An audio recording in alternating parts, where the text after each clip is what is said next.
Hello everyone, welcome to our timeless oracle reading.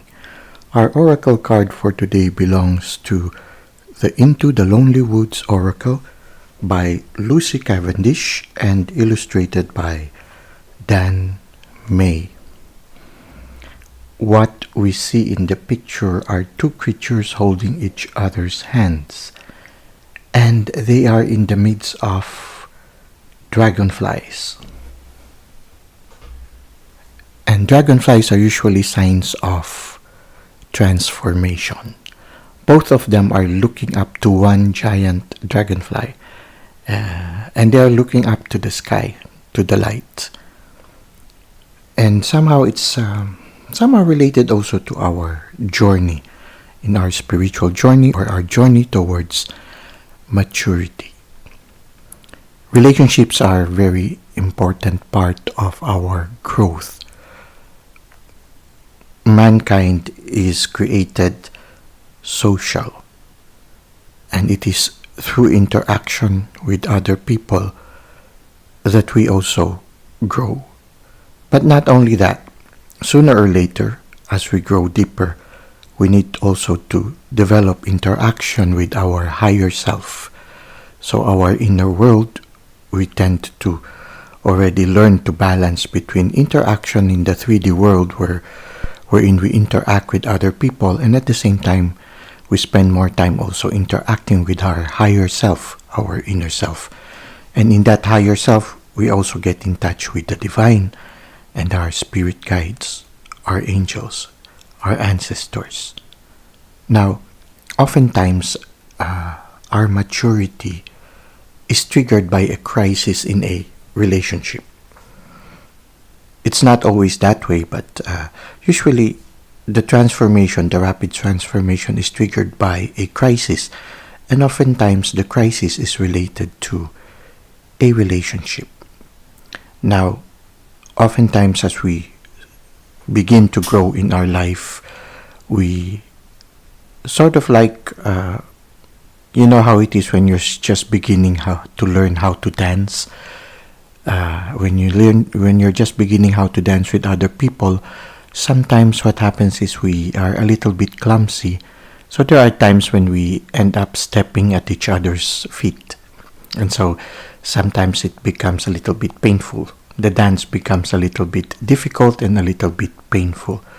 We can make it sort of like a symbolism of relationships when we are still beginning to know how it is to have a relationship with other people. Usually we are clumsy and we tend to step on each other's toes. Oftentimes also, as we are just beginning our life's journey, there is a certain sense of something is missing in our life. And so we long to be filled up. That part of us that seems to be empty, somehow we long for it to be filled up. And so what happens is sometimes when we encounter somebody who seemed to be filling up what was lacking in us, and oftentimes what happens is, like, for example, they usually belong to the other extreme. If we are highly introverted, this other person can be extroverted. So what happens is, when we are still growing and we are still learning how it is to have a relationship, we tend to depend on the other person or the other party to fill up what is lacking in ourself. And so what happens is, oftentimes what you will see is, at the start of the relationship, there is that longing to have the person just for ourselves. So sometimes the dynamic is a little bit not healthy. What happens is, when the person is not there with us, we long for the person. So there is that not being able to sleep, not being able to eat, because somehow unconsciously we have assigned the role to the other person to fill up what is lacking in us. And also, that is where sometimes jealousy comes in. because sometimes we want that person to be with us always so that will continue to fill up what is lacking in us. And so when the attention of the person is directed towards others, sometimes we cannot help but feel that pain of jealousy within us. Now, it becomes even more painful because oftentimes what happens is at the beginning, everything seems to be rosy, everything seems to be beautiful because we discovered or we found somebody who's filling up what is lacking in us. Now, at the beginning of the relationship, we always put our best foot forward. It's the same also in the other party. And so everything seems to be okay. But after a certain period of time, after several months, or maybe after a year, we no longer put our best foot forward, and what is natural starts to come out. And so oftentimes some people becomes discouraged because what they thought the other person was not actually what they were thinking of, and the natural person comes out. And that's when we are forced to learn to accept the other person for what they are. But then again, still, there is that dynamic of sometimes wanting the person to fill up what is lacking in us. And so sometimes when the crisis moment comes, when the universe brings us into a situation where we are separated from the person for one reason or another, sometimes because of it has grown into be a codependent relationship and it's no longer healthy. Like for example, the sharing of love is already imbalanced. One is giving while the other is just receiving. One is running after the other and the other is running after the other is running away.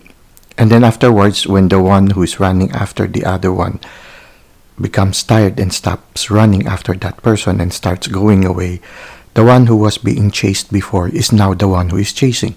And so it's a vicious cycle in the relationship.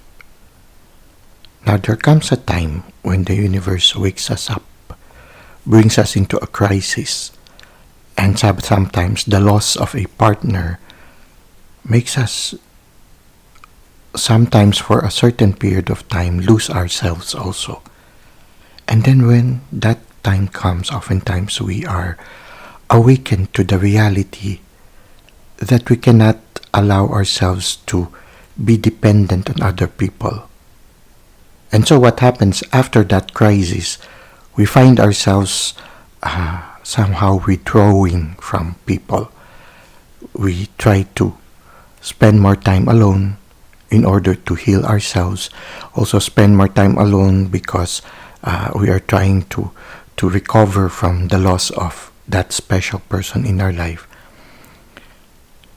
It becomes a blessing in disguise for many of us, because what happens is you realize that if you continue to be in the path of being dependent on the other person, nothing will happen to you. And so you realize you need to nurture yourself, to spend more time being with yourself. And so what happens? It becomes a process of self-discovery. You spend more time getting to know your higher self. And when you get to know your higher self, you start to become aware of someone sublime, of something sublime in your life. That sublime that makes you feel accepted for just who you are. And then you realize, in the presence of this divine, you don't have to try to win the love from the divine. You just realize that you are loved for who you are, in all your aspects, the good and the bad, the light and the dark. You just know that even if you commit mistakes, even if you are in your worst appearance or in your worst situation, you just know that you are loved. And that's when you realize unconditional love. And finally, you realize that the source of happiness is in learning to love yourself unconditionally because of the experience that you've had with the divine. The divine teaches us to love ourselves unconditionally. And when we love ourselves unconditionally, we are no longer ashamed to show the world who we truly are. And then we have the courage to go back to the world and tell the world, this is me. Accept me for who I am. If not, just let me be. And when you start to have that kind of energy, when you reach out to other people, you are no longer expecting others to fill up what is lacking in you, because you realize that it is the divine that fills up what is lacking in you, and your self-love also is the one that makes you happy. You know that whether there are people who love you or people who do not, you will continue to be happy because you have learned to love yourself. Now, oftentimes also, because of the crisis that we underwent, we start to discover people who continue to love us in spite of who we are. We start to discover who are those people who love us unconditionally. And that is where this card comes in. This is a love between two people who are capable of loving unconditionally. When you love a person unconditionally, you just reach out to the person because you want them to feel your love. You want them to share in your joy. And also, you give them the freedom to come and go. Why? Because you're no longer feeling any jealousy. Even if they have a lot of admirers, you will not be affected by it because your joy is only to share your love with them. Whether they reciprocate that love, it doesn't matter to you, because you know that you will still be happy whether there is a person in your life or not. But you are happy when this person who is mature and capable of unconditional love spends their time with you, because together your unconditional love and the unconditional love they give in return allows both of you to evolve faster. And so what happens is every time you see each other, there is a celebration of love, a celebration of life. And at the same time, there is that freedom to come and go. And so what happens, even if both of you are far apart, the love that you have for each other continues to exist. And the next time you see each other, the two of you, then you are able to continue again your love for each other, and the growth continues also. And so what happens is, it is a love that sets us free. It's not a love that makes us feel confined. It's not a love that makes us feel as if something is lacking in us.